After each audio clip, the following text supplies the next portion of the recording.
자, 5월 21일 수요일입니다. 로마서 2장 12절부터 16절 말씀 생각해 보겠습니다. 이 세상 재판정에서의 이 모습들을 보면요, 공정하지 못한 재판들이 참 많이 일어나는 걸 보게 됩니다. 왜냐하면 사람이기 때문이죠. 재판장도 사람이기 때문에 실수할 수 있고 또 모든 것이 공정하게 이루어질 수 없다라는 걸 우리는 감안해야 되겠죠. 하지만 하나님의 법정에서는 그런 게 없습니다. 모든 일이 가장 공정하게 일어나죠. 우리가 어제 생각해봤던 것처럼 유대인이든 헬라인이든 할 것 없이 하나님의 심판을 아무도 피할 수 없다라는 사실을 성경은 계속해서 강조해주고 있습니다. 자, 오늘 본문 12절 말씀에도 보시면 율법 없이 범죄한 사람과 율법을 지키고, 그러니까 즉 율법을 가지고 범죄한 사람에 대한 이야기를 하고 있습니다. 한번 보십시오.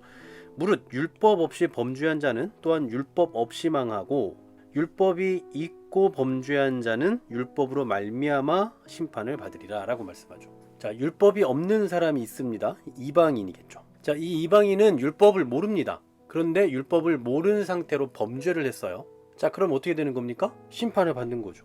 자, 율법 없이 범죄했으니까 율법 없이 망해요. 결국 아래에서 말하는 심판을 받는 것과 같은 겁니다.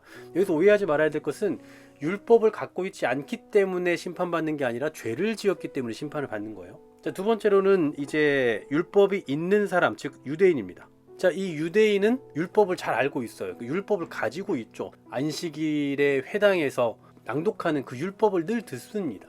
그런데 이런 사람이 범죄를 했다. 그럼 어떻게 됩니까? 그 역시 심판을 받을 수밖에 없는 거예요. 그러니까 어제 우리가 생각해봤던 것과 같은 맥락인 거죠. 유대인이라고 해서 보호받지 못하는 것과 마찬가지로 율법이 있다고 해서 보호를 받는 것도 아니다라는 거예요. 결국 죄를 지으면 다 같다라는 거죠. 이어서 13절에 보시면 유대인에 대해서 또 다시 말씀을 합니다. 하나님 앞에서는 율법을 듣는 자가 의인이 아니고 오직 율법을 행하는 자라 의롭다 하심을 얻습니다. 여러분, 아까도 말씀드렸지만 유대인들은 안식일마다 회당에 참석해서 율법을 듣는다니까요. 그러니까 그 율법을 읽고 율법을 듣기 때문에 늘 율법을 소유하고 있다고 생각해요.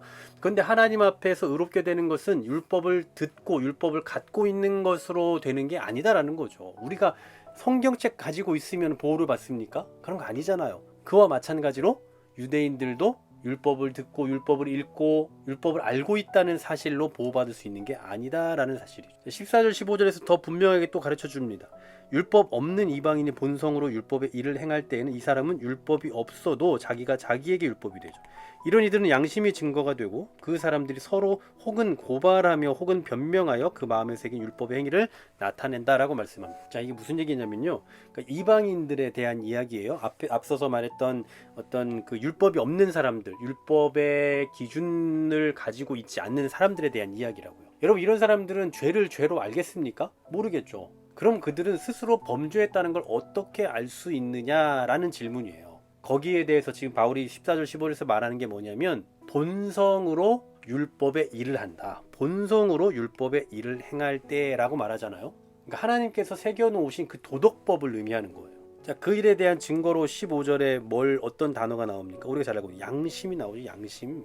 어떤 학자들에 대한 이야기들을 좀 살펴보니까요, 유명한 분들의 이야기들 들어보니까 감시자, 이게 죄인지 아닌지를 보여주는 그 감시자와 같은 역할이다. 또 어떤 분은 모니터다 라고 그렇게 표현을 하더라고요. 그러니까 이런 게 하나의 기준이라는 거예요. 죄인지 아닌지를 보여주는 기준이 된다. 옳고 그름을 따질 수 있는 그 양심이라는 모니터가, 그 감시자가 다 있다. 하나님께서 그 사람의 본성 안에 이러한 율법의 일들을 새겨 놓으셨다라는 얘기죠. 그래서 16절에서 이렇게 결론을 내립니다. 곧 나의 복음에 이른 바와 같이 하나님이 예수 그리스도로 말미암아 사람들의 은밀한 것을 심판하시는 그날이다 라고 말씀하죠.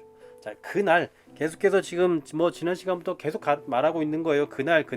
그러니까 역사적인 심판이 있는 날을 의미하고 있는 겁니다. 하나님의 심판은 반드시 있다라는 거예요. 우리가 예수님에 대해서 말할 때 구원자라고만 항상 언제나 생각을 하는데, 사실 구원자를 넘어서 심판자까지 가는 게 가장 중요한 거예요. 그러니까 예수님은 구원자다라는 것만 강조되어서는 안 되고, 예수님은 결국 궁극적으로 우리의 죄에 대해서 심판하시는 분이다라는 것까지 생각해야 된다라는 사실입니다. 그러니까 지난 금요일부터죠. 계속해서 지금 우리는 이런 내용을 다루고 있는 거예요. 심판이 있게 된다. 그런데 이 심판에 있어서는 율법을 갖고 있냐, 율법을 갖지 않고 있냐, 아니면 유대인이냐, 이방인이냐, 이건 무관하다라는 사실이에요. 율법을 갖고 있는 사람들은 그 율법에 의해서 죄인이라는 것이 판명나는 거고, 율법이 없는 사람들은 그 안에 있는 어떤 하나님께서 본성 안에 새겨 놓으신 그 율법, 뭐 양심이기도 하고 도덕법이기도 하고, 그러한 것들에 의해서 죄라는 것이 판명난다라는 거예요. 그러므로 하나님 앞에서 죄인인 자는 반드시 드러날 수밖에 없다. 바로 예수님은 우리의 구원자이심을 넘어 심판자이시다. 그러니 그 앞에서 도망가 생각하지 말아라. 그 앞에서 보호받는다라고 착각하지 말아라. 우리에게는 반드시 그날이 있다 라는 사실을 가르쳐주고 있다라는 겁니다. 어제도 말씀드린 바가 있지만요, 봄이 되면 여름이 올 거고 곧 가을이 오고 겨울이 올 거라는 것을 예상하는 것처럼 우리의 삶의 역사의 종국에는 반드시 예수 그리스도의 그 심판대가 기다리고 있다라는 것을 인지하며 살아갔으면 좋겠습니다. 우리 눈에 보이는 게 전부가 아니고 지금 살아가는 우리의 삶의 현장이 전부가 아니라 보이지 않는 하나님께서 예비해 놓으신 그 심판의 현장이 예비되어 있다, 준비되어 있다 라는 사실을 기억하시며 오늘 하루의 삶에 있어서도 더 경건하고 거룩을 추구하는 믿는 자로서의 본이 되는 삶을 살아내는 저와 여러분 되기를 간절히 소망합니다. 하나님 아버지 감사합니다. 우리가 이 땅에서 구원받은 자로 살아가고 있다는 사실이 얼마나 큰 은혜요 감사인지 모릅니다. 그러나 우리가 단순히 여기에서만 그치는 것이 아니라 역사의 종국에 예수 그리스도의 그 심판대가 기다리고 있다는 사실을 말씀을 통해서 늘 깨닫게 해주고 계시니, 이를 통해 항상 우리가 이 땅에서 보이는 것이 전부가 아님을 깊이 깨닫고 인식하며 살아갈 수 있게 하여 주시옵소서.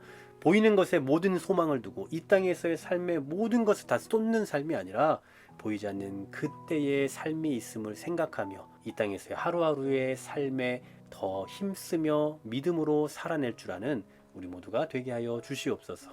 예수 그리스도의 이름으로 기도하옵나이다. 아멘.